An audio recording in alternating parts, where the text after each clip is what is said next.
essa história aí de desabafo contra o atacante japonês, e eu vi a explicação do cara.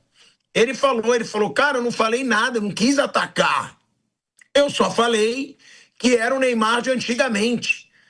Não falei na maldade, só que agora que já tomou essa proporção, porque tiveram comentários nas redes sociais do cara, aí já não dá mais para se explicar, porque já passou, né? Já não tem mais como eu voltar atrás ou eu explicar o que eu falei. E, na verdade, o cara não falou nada. O cara falou a pura verdade. O cara falou, ele foi perguntado que o Neymar era carrasco da seleção do Japão, e ele disse, tá bom, mas era o Neymar de antigamente. Hoje a nossa seleção é mais forte e o Neymar já não é mais o mesmo. E ele só falou a verdade. Ele só respondeu o que foi perguntado para ele. Aí o Matheus Cunha, depois do jogo, mostrou as 5 estrelas, eu vou perguntar para o Fábio Piperno, né? E disse o seguinte, vamos botar aí na tela, Caiquinho, que ele desabafou o Matheus Cunha, e ele disse, sem falsa modéstia, a gente sempre tenta ser humilde, simples, mas, pô, tem que ter bastante respeito para falar da gente.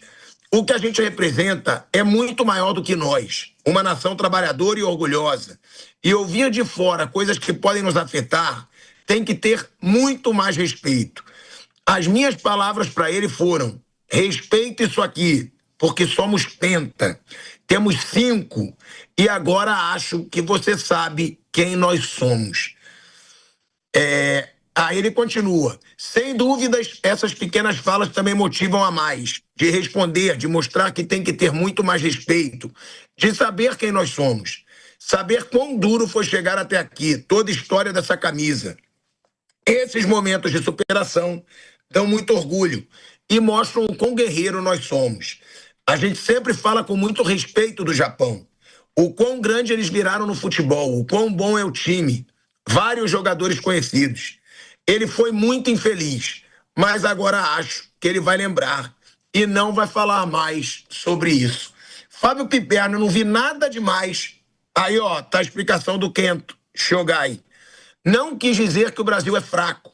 Só queria dizer que os gols do Neymar eram coisa do passado, não são mais relevantes no presente.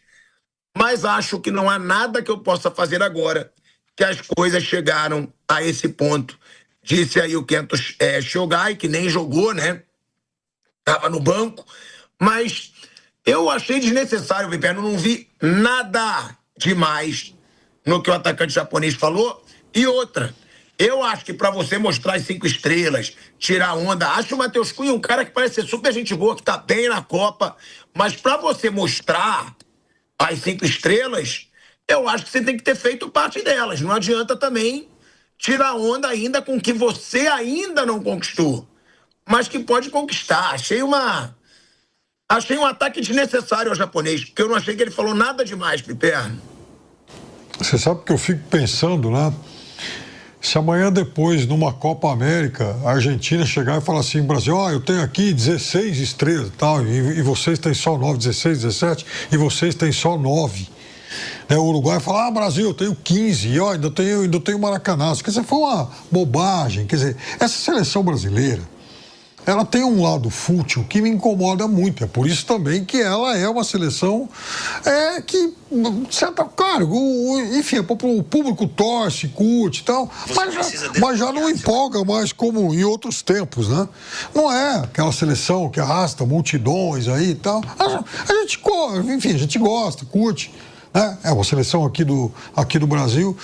Mas veja, o japonês ele foi mais adulto que todo mundo, né, no momento, e mais sensato no momento em que ele encerra a discussão. Tá bom, não é nada mais que eu possa dizer e tal, que mude isso, e tchau, acabou, sejam felizes, foi embora. Porque dá a impressão aqui no Brasil, para um certo público, para uma grande parte da torcida, para vários analistas de futebol e principalmente para os jogadores da seleção brasileira, que se você fizer qualquer diagnóstico, por mais fiel à realidade que ele possa ser em relação ao Neymar, você está cometendo um crime de lesa pátria. Nossa, onde já se viu você falar qualquer coisa?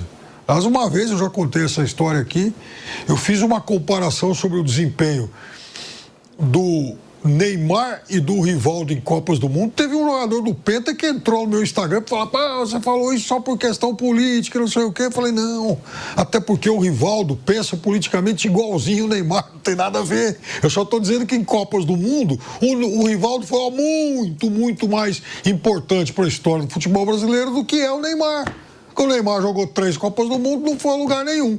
O Rivaldo jogou 2, foi campeão e vice, fazendo muitos gols e sendo, nos 2 mundiais, um dos 5 ou 10 melhores jogadores das 2 Copas. Tá? Neymar jamais chegou perto disso. Mas dá a impressão que você está cometendo um crime de lesa pátria de chuteiras quando você faz qualquer crítica. E eu também... nesse sentido, eu tento me colocar no lugar do técnico da seleção brasileira, quando ele tem que administrar isso, porque no começo, e eu sempre manifestei a minha contrariedade à convocação do Neymar, mas eu também não nasci ontem, não sou tonto de achar que foi só uma iniciativa do técnico isso. A convocação do Neymar envolveu muito mais. E, aliás, outros setores também. E aí, quando ele coloca o Neymar para jogar um pouquinho contra a Escócia, para mim ficou muito claro que ele está dando um recado do tipo, ó, tá aqui, ó, paguei a conta. Agora tá tudo, agora eu vou jogar com quem eu quero. A conta tá paga, ele já jogou o quarto mundial, tá feliz da vida e tal, agora eu vou com os meus, como ele demonstrou ontem. No momento em que ele teve dificuldade para virar o jogo, ele olhou para o banco e pegou e testou outras alternativas. Então, aí... o japonês fez um comentário lá e sai todo bando de jogadores em defesa. Onde já se viu o japonês falar isso, porque a gente é penta, ele não é nada e tal. Como se esses caras fossem parte relevante dessa história. É aí que está a questão. Esses caras, com a camisa da seleção brasileira, eles formam uma geração de fracassados que não dão conta de passar de quartas de finais em Copa América. Tomara que agora... com outro comando, com um técnico de grandão e tal, eles consigam ir além. Porque tirando as 2 Copas Américas disputadas aqui no Brasil em 19 e 21, o Brasil não passou de quartas de final, hein? Eu estou pegando Copa América para não falar de Copa do Mundo. Em 11, 15, 16 e 24. 4. O Neymar jogou algumas. Então, vejam, esses caras que não dão conta de ganhar dos nossos vizinhos aqui... Porque ontem teve gente que ficou rindo lá lá da Alemanha, que perdeu nos pênaltis pro Paraguai e tal, tá vendo só a maldição do Mineirão e tal. Mas não vamos nos esquecer que em 2011 o Paraguai também tirou o Brasil da Copa América nas quartas e nos pênaltis, igualzinho. Em 2015 também. Em 2015 também. Em 2016 nem passamos da primeira fase. Em 2024 foi o Uruguai, do Bielsa. Então, assim...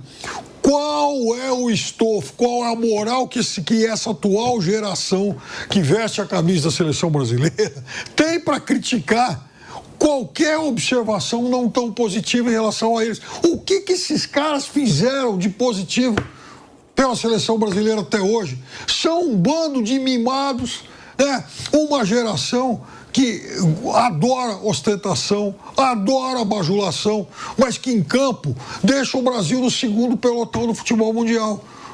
Com eles o Brasil até hoje não foi além de quartas em Copa do Mundo. Então esses caras vão reclamar do quê?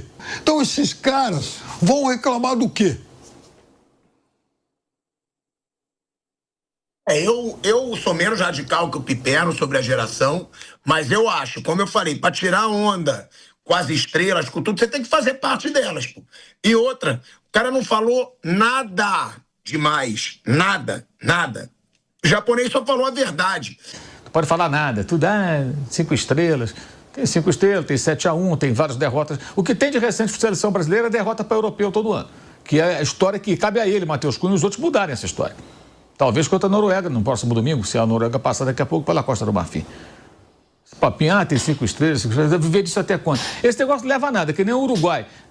O uruguaio ainda pensa que está na época da raça charrua. Eu vi o uruguaios falando, não, porque o Bielsa, que foi muito mal o Bielsa, sem dúvida, tirou a essência do futebol uruguaio. O que essência está falando? O Abdul Varela, Copa de 50, ainda está nessa ainda? Por isso que o Uruguai vive tão a fantasia que tem 4 estrelas na camisa. 4 estrelas do quê? Se auto-intitulam 4 vezes campeões que ganharam as Olimpíadas antes de ver a Copa do Mundo. Pô, se você ganhou a Olimpíada antes de ver a Copa do Mundo, você não ganhou a Copa do Mundo, ela não existia, porra. É um negócio de maluco, quer dizer. Aí ficam vivendo nessa fantasia, né? Nesse delírio, nesse devaneio. Vamos ler aqui o que disse o Casimiro, tá? A gente tem a sua... não temos. Ele diz o seguinte: nós tivemos o controle do jogo, que ele foi eleito o craque da partida, né? Nós tivemos o controle do jogo. É verdade que na primeira parte nós não conseguimos chegar tão perto do gol deles, mas estávamos com o controle total da partida. Se eu não me engano, na primeira parte chutaram uma vez e conseguiram fazer o gol. Na segunda, o mister pediu tranquilidade, porque a gente estava pressionando, massacrando, com pressão alta. E as oportunidades iam surgir, disse aí o Casimiro. Quem também falou, tá? Quem também foi muito elogiado, né, pelo Ancelotti, foi o Bruno Guimarães, e eu vou querer colocar aqui, porque a gente falou muito do meio-campo da seleção brasileira, e lembrando de algo que eu disse lá antes da Copa do Mundo. Quando tiveram a dúvida se o Danilo poderia ser titular, se o Bruno Guimarães poderia sair, eu deixei claro aqui, eu falei, eu duvido. Porque pelas informações que eu tinha, eu falei isso na época, antes da Copa, o Ancelotti dizia nos bastidores que acha o Bruno Guimarães um dos volantes mais talentosos do mundo e que, para ele, o Bruno Guimarães tem futebol para jogar nos gigantes da Europa, como Real Madrid, Manchester City, Bayern de Munique, Liverpool, né? Todos esses times, Chelsea. Mas o Bruno Guimarães está no Newcastle, né, que é um time muito rico, mas que não é uma grande potência, e o Ancelotti sempre elogiou muito o Bruno Guimarães. Então, vamos ouvir aí o que o treinador brasileiro falou sobre o Bruno. Aqui, Raí Monteiro, Jovem Pan. Queria te ouvir um pouco sobre o Bruno Guimarães. De novo, ele fez um grande jogo, é um dos melhores jogadores do Brasil na Copa até aqui. Contribuição defensiva, ofensiva, mais um passe para gol. Tá vivendo um excepcional momento e teve um salto de qualidade desde que você chegou ao comando da seleção. Queria que falasse um pouco sobre o momento dele, por favor. Obrigado. Bruno é um jogador muito importante, muito contínuo no jogo, sempre tem muita boa presença a nível defensivo, a nível ofensivo. Fez uma fantástica assistência para o gol. Estoy muy feliz porque también es Bruno tem coração muito grande. Olha aí, ó. É o Ancelotti falando, né, do Bruno Guimarães, sobre a pergunta do nosso Raí Monteiro, tá? Não sabia que a pergunta tinha sido dele aí, dando crédito pro nosso Raizinho, que também tá na Copa do Mundo.